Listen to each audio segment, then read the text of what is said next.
भारत देश में कई शासकों द्वारा शासन किया गया है। उनमें से कई शासक अपनी दयालुता के लिए जाने जाते थे, पर वहीं कुछ शासक ऐसे भी थे जो बहुत ही बेरहम थे।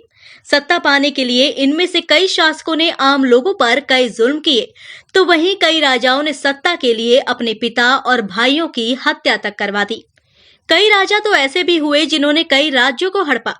इतिहास में इन राजाओं की क्रूरता के कई उदाहरण मिलते हैं, जो ये सोचने पर मजबूर कर देते हैं कि आखिर कोई व्यक्ति इतना बेरहम कैसे हो सकता है। दोस्तों, कुछ शासक ऐसे भी रहे जिन्होंने अपने सनकपन के चलते सारी दुनिया में तहलका मचा दिया। ऐसे अजीबोगरीब कामों को अंजाम देकर उन्होंने पूरा इतिहास ही बदल दिया। आज भी हम एक ऐसे ही सन की शासक के बारे में आपको बताने वाले हैं, जिसका नाम था आखानाथन। दोस्तों, कहा जाता है कि ऐसा क्रूर शासक उस समय का सबसे निर्दयी शासक था। उसके बाद पृथ्वी पर आज तक कोई ऐसा क्रूर शासक नहीं जन्मा। आज हम आपको आखानाथन से जुड़े हुए वो सारे किस्से बताएंगे, जिसे सुनकर आपकी रूह भी आपका शरीर छोड़ने पर मजबूर हो जाएगी, क्योंकि वो एक शासक नहीं बल्कि एक दरिंदा था, जो अपने इशारों पर लोगों से काम करवाता था। आप में से ऐसे कितने लोग हैं जिन्होंने इस आदमखोर इंसान के बारे में जरा भी पढ़ा है या इसके बारे में जरा भी नॉलेज है? मुझे नहीं लगता कि इसके बारे में सबको पता होगा। बहुत ही कम ही लोग इसके बारे में जानते हैं। अगर उनमें से आप भी एक हैं, तो इस वीडियो को पूरा देखिएगा। दोस्तों, आखानाथन मिस्र का रहने वाला एक फिरौन था। फिरौन मतलब वो मिस्र का एक राजा था, जिसने 18वें राजवंश के दौरान शासन किया। उसने न केवल लोगों के साथ क्रूरता की, बल्कि उसने लोगों की धार्मिक भावनाओं को भी आहत किया। जैसे ही वो मिस्र का शासक बना, सबसे पहला परिवर्तन उसने मिस्र के धर्म को सुधारने का किया। और उस समय जो लोग हजारों सालों से अपने देवी देवता की पूजा करते चले आ रहे थे, उन पर वेन लगा दिया। उस समय लोग कई देवताओं को पूजते थे, जिसमें अमून, आइसिस, ओसिरिस, होरस, थोथ आदि थे। लेकिन न जाने आखानाथन को उन सभी देवताओं से क्या दुश्मनी थी कि उसने उन सभी पर जबरदस्ती ये दबाव डाला कि वो सिर्फ एक देवता की ही पूजा करे, जिसकी वो खुद करता था। आखानाथन को सिर्फ एक ही देवता पर विश्वास था, जिसका नाम था एटन। पर लोग ये मानने को तैयार नहीं थे कि उनके इष्ट देव को वो भूल जाए और किसी दूसरे की पूजा करने लगे। ये बात जैसे ही आखानाथन को पता लगी, उसने अपना शैतानी रूप अपनी जनता को दिखाया। यानी जब लोग सो रहे थे, उसी वक्त उनके घरों में आग लगा दी गई, जिससे लोग तड़प तड़प कर मर गए। बाकी जिन्होंने क्रूरता देखी, उनको बेजुबान आखानाथन की बात माननी पड़ी और लोग एटन देवता को पूजने लगे। आखानाथन ने अपने एकल देवता को सुविधा के लिए बहुत सुंदर सुंदर मंदिर बनवाए, और जो पहले के देवताओं के स्मारक या मंदिर थे, उनको तुड़वाने का आदेश दे दिया गया। दोस्तों, कहा जाता है कि आखानाथन जितना दिल से कट्टर था, उतना ही अपनी बॉडी से भी था। कहा जाता है कि उसके शरीर की बनावट कुछ ऐसी थी कि बच्चे देखकर डर जाते थे। लोग उसे इंसान कम एलियन ज्यादा समझते थे। उसका चेहरा काफी लंबा, कंधे अंदर की तरफ धंसे हुए, पेट बाहर और पैर किसी पक्षी की तरह पतले थे। इतिहासकारों का मानना है कि कई वर्षों तक नाथन ने अपने पिता के साथ एक फिरौन के रूप में कार्य किया था। राजकोट चलाने और राज्य की हर परिस्थिति को संभालने की कला उसने अपने पिता से सीखी थी।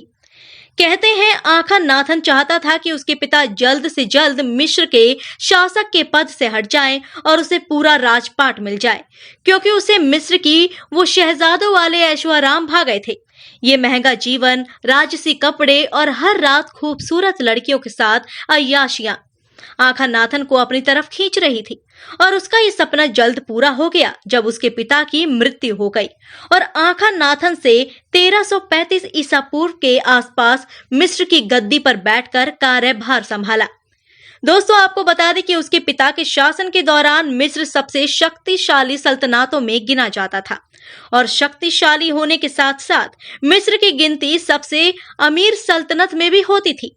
बता दें, उस समय मिस्र की सभ्यता उस समय अपने चरम पर थी, क्योंकि उस समय उसका पिता लोगों के साथ क्रूरता से नहीं, बल्कि अपनी आवाम की इच्छा से काम करता था। आखानाथन के पिता ने कभी किसी भी धर्म और जाति पर भी जोर नहीं दिया, और न ही कभी इस बात का किसी व्यक्ति विशेषों पर जोर दिया कि उन्हें एक पर्टिकुलर देवता की पूजा करना है। लेकिन पिता की मौत और मिस्र का फिरौन बनते ही आखानाथन की तानाशाही शुरू हो गई और आखानाथन ने तानाशाही से शासन करना शुरू कर दिया। और सबसे पहले उसने धर्म को सुधारने का फैसला किया और उसने सारे देवताओं की पूजा पर बैन लगा दिया। आखानाथन का कहना था कि उसे उसके देवता एटन की तरफ से कुछ अलौकिक शक्तियां मिली हुई है। इसके पास ऐसी शक्तियां हैं जिससे वो किसी को भी अपने वश में कर सकता है और उसे अपना गुलाम बना सकता है। और ये बात सच भी है दोस्तों। आखानाथन इतना कुरूप होने के बाद भी खूबसूरत लड़कियां उसके प्यार में पागल थी। उसने न जाने ऐसा क्या जादू किया था कि इन पर कि वो लड़कियां गुलाम बनकर रह गई थी उसकी।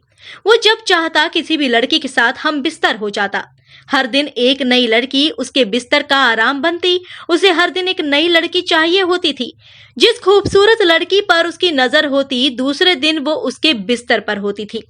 वो एक बार जिस लड़की से हम बिस्तर होता, वो लड़की दूसरी बार भी उसके लिए तड़पने लगती। मगर ऐसा बहुत कम हुआ कि उसने दोबारा किसी लड़की को अपने पास आने का मौका दिया हो। दोस्तों, इतने कुरूप होने के बाद भी आखानाथन की किस्मत काफी खूबसूरत थी, वैसे ही जैसे उसकी बीवी थी, बहुत ही खूबसूरत। आखानाथन की बीवी पूरे मिस्र की सबसे सुंदर और सबसे शक्तिशाली रानी थी। उसके बाद भी उसके रिश्ते और भी कई खूबसूरत लड़कियों से थे। इतना ही नहीं, आखानाथन ने तो अपनी सबसे बड़ी बेटी तक को नहीं छोड़ा था।